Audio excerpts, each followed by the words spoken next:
Assalamualaikum warahmatullahi wabarakatuh. Alhamdulillahi wa kafa, wassalatu wassalamu ala rasulillahi mustafa wa ala alihi wa sahbihi wa man wafa. Amma ba'du.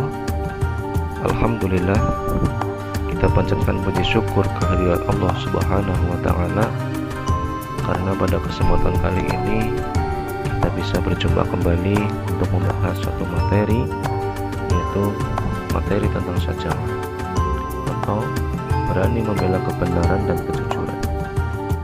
Sajalah adalah sifat terpuji yang merupakan faktor terbesar tegaknya agama dan dunia. Kehidupan dunia akan hancur dan agama juga menjadi lemah di atas kebohongan, khianat, serta perbuatan curang. Karena mulianya orang yang berani membela kebenaran atau kejujuran, baik di sisi Allah maupun di sisi manusia, kebenaran dan kejujuran harus ditegakkan meskipun berat dan susah. Ungkapan tentang orang jujur akan hancur merupakan pernyataan yang jelas keliru dan salah. Sedangkan Allah sendiri mensifatkan dirinya dengan kebenaran dan kejujuran. Kebenaran dan kejujuran dapat membuat hati kita nyaman dan tentram. Itu jelas. Ketika kita berkata jujur dan benar, tidak akan ada ketakutan yang mengikuti atau bahkan kekhawatiran tentang terungkapnya sesuatu yang tidak kita katakan. Peta konsep untuk materi sajalah. Yang pertama adalah memahami makna sajalah, menganalisis makna sajalah dalam kehidupan sehari-hari, keterkaitan makna sajalah dengan mewujudkan kejujuran, sedangkan yang terakhir adalah mempraktikkan kehidupan yang jujur dan berani sesuai makna sajalah itu sendiri.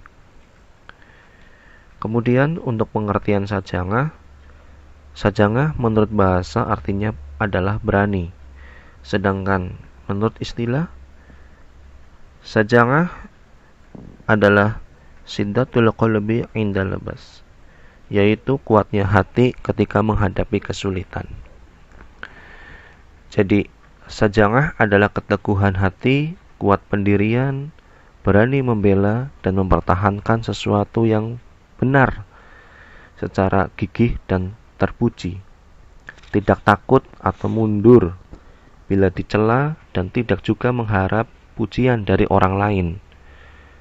Keberanian dan kegigihannya dalam bertindak membela kebenaran adalah murni karena Allah Subhanahu wa taala.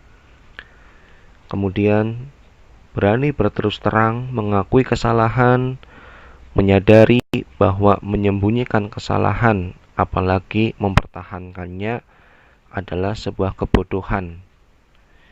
Namun tabah dan sabar di dalam menghadapi penderitaan adalah suatu sikap terpuji dan yakin dengan pertolongan Allah Subhanahu wa taala. Tapi sebaliknya, sajalah bukan berarti berani dalam arti siap menentang kepada siapa saja tanpa mempedulikan apakah berada di pihak yang benar atau salah, atau justru berani dalam memperturutkan hawa nafsu. Ini jelas tidak boleh. Akan tetapi sajalah berarti berani yang berlandaskan kepada kebenaran dan dilakukan dengan penuh pertimbangan. Rasulullah Shallallahu alaihi wasallam bersabda bahwasanya an Abi Hurairah radhiyallahu anhu qala Rasulullah sallallahu alaihi wasallam laisa sadid bisur'ah innama sadidul ladzi yamliku nafsah indal khudab.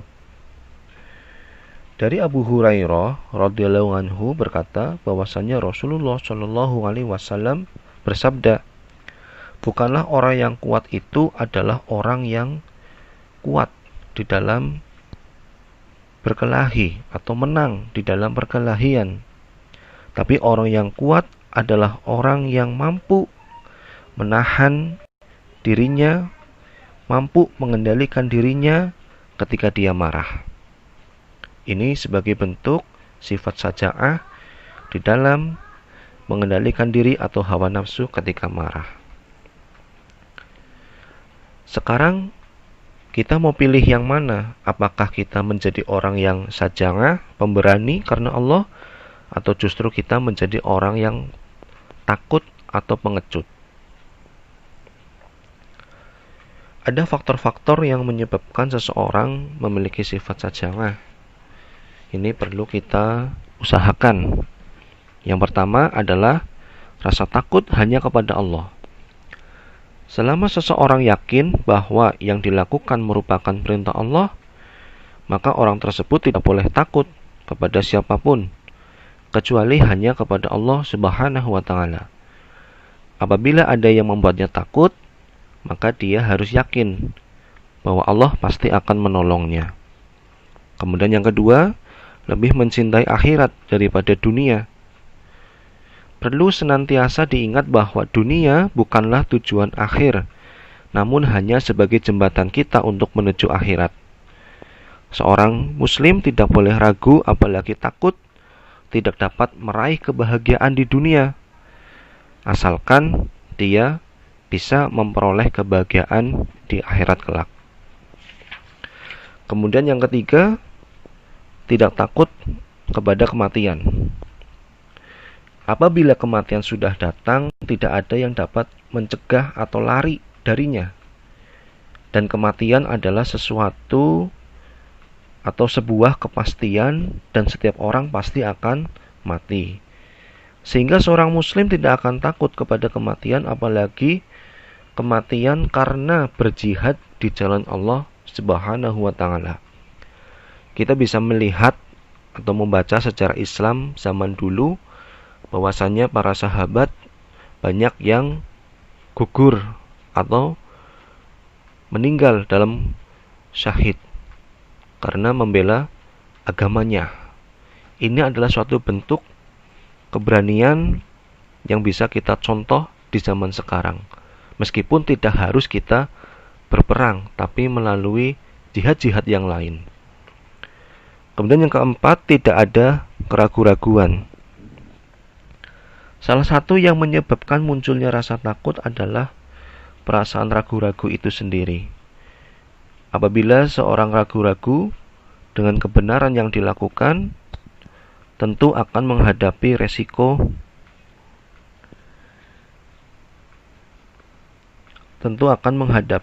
itu sendiri. Bentuk resikonya adalah meninggalkan kebenaran dengan predikat sebagai orang yang merugi. Tetapi apabila memiliki keyakinan yang kuat, maka lahirlah keberanian. Kemudian yang kelima, tidak menomorsatukan kekuatan materi. Kekuatan materi diperlukan dalam perjuangan, tetapi materi bukanlah segala-galanya. Materi hanya dapat menentukan sesuatu yang terbatas dan sesaat saja. Sedangkan Allah yang menentukan segala sesuatu dan waktu yang tidak terbatas ini. Kemudian yang keenam adalah tawakal dan yakin akan pertolongan Allah Subhanahu wa Ta'ala.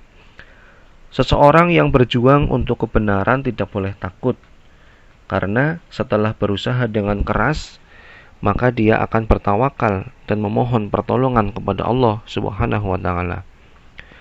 Kemudian yang terakhir, yang ketujuh adalah hasil dari pendidikan.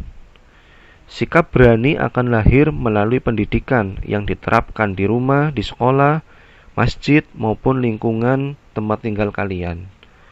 Sebagai contoh, anak yang dididik dan diasuh oleh orang tua yang pemberani juga akan tumbuh dan berkembang menjadi pemberani. Namun sebaliknya, seorang anak yang dididik di lingkungan pendidikan yang kurang mengajarkan tentang keberanian, maka bisa jadi orang tersebut atau anak tersebut menjadi penakut. Itulah 7 faktor yang perlu kita tanamkan dalam pribadi kita masing-masing. Mudah-mudahan kita senantiasa untuk dalam kebaikan dan juga di dalam yang lurus, dan senantiasa untuk bisa melakukan syaja'ah. Demikian untuk materi syaja'ah pada kesempatan kali ini. Mudah-mudahan bermanfaat. Sekian dan terima kasih. Allahumma fiq ila aqwamit thoriq. Wassalamualaikum warahmatullahi wabarakatuh.